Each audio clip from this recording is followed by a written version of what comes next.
Welcome to Penrose Learning, where we make understanding easy. You start by ensuring your device is charged and connected. Open Settings, then Network and Internet. You want to go straight to Data Saver. Once there, toggle Data Saver on. This is the first actionable step. While you do it, make sure background data access is restricted for non-essential apps. Turning it on now reduces app updates and syncs automatically, saving data immediately.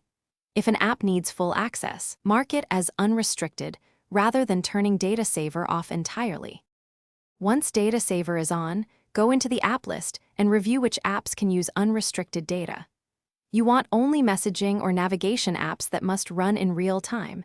Deny background data for social, streaming, or shopping apps. Then open heavy apps and reduce sync frequency. Set email to fetch less often and cloud backups to Wi-Fi only. Making these changes controls where savings hit and why.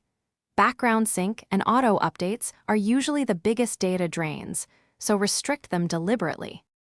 Finish by checking your data meter and monitoring usage for a couple of days to confirm the impact. This proves the changes worked. If an essential app misbehaves, don't panic. Grant it temporary unrestricted access and then refine its settings. Also, restart the device after major changes so restrictions apply cleanly. Troubleshooting tip: if an app still uses excess data, clear its cache or reinstall it.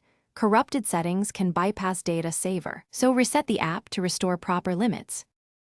Thanks for watching. If this was helpful, leave a like and consider subscribing. See you next time.